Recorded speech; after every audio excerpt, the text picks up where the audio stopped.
सारे बच्चे आईएएस बनते हैं, जिनमें से बहुत अच्छा अनुपात उन बच्चों का है जो SC ST कैटेगरी से, OBC कैटेगरी से होते हैं। मैंने एक चीज देखी है, आपसे विशेष रूप से निवेदन कर रहा हूं। बहुत सारे ऐसे बच्चे होते हैं जो समाज के पिछड़े समुदाय से आते हैं और उनको इस बात की बड़ी शर्मिंदगी होती है कि मैं पिछड़े समुदाय से हूं।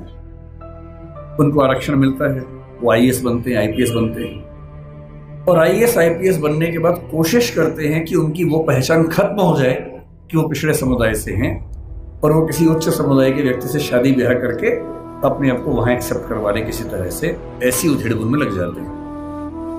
मैं आपसे एक बात का निवेदन करना चाह रहा हूं, जिस समाज से आप हैं उस समाज को लेकर शर्मिंदा कभी नहीं होना,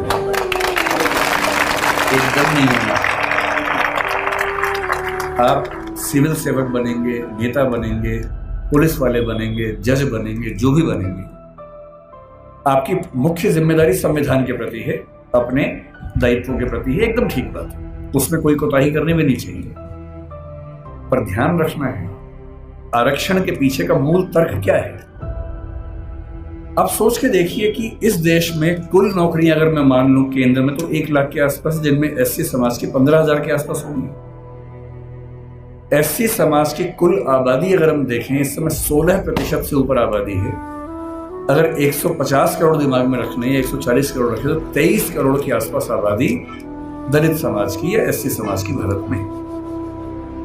23 करोड़ में से अगर 15,000 लोग नौकरी पा लेंगे, क्या इससे दलित समाज की आर्थिक स्थिति बेहतर हो जाएगी? नहीं होगी, वो तो 15,000 की होगी। तो आरक्षण क्यों दिया जाता है? आरक्षण का उद्देश्य ये नहीं है कि लोग अमीर हो जाए, वो तो 15,000 होंगे। आरक्षण का उद्देश्य ये है कि जब पूरे एक गांव में एक दलित बच्चा या ST बच्चा या OBC बच्चा IAS बनता है या जज बनता है, उस गांव के हर व्यक्ति को कॉन्फिडेंस आ जाता है कि दिक्कत आएगी तो मेरा छोटा भाई मेरे साथ खड़ा हुआ है, और आपको वो छोटा भाई छोटी बहन बनना है।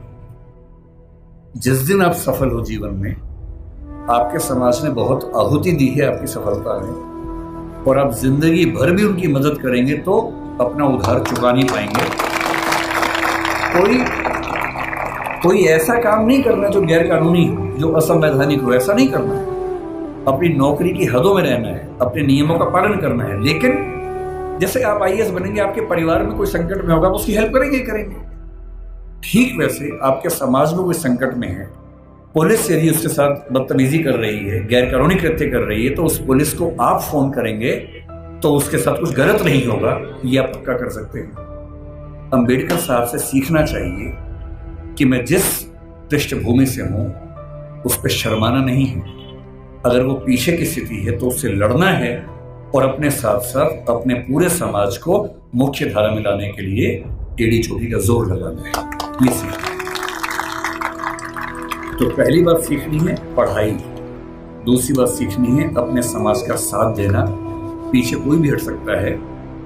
जाति को लेकर कबीरदास ने बड़ी गहरी बात कही थी कि व्यक्ति की पहचान उसकी योग्यता से होनी चाहिए, मेहनत से होनी चाहिए। जाति में क्या रखा हुआ है? उन्होंने कहा, जाति न पूछो साधु की, पूछ लीजिए ज्ञान।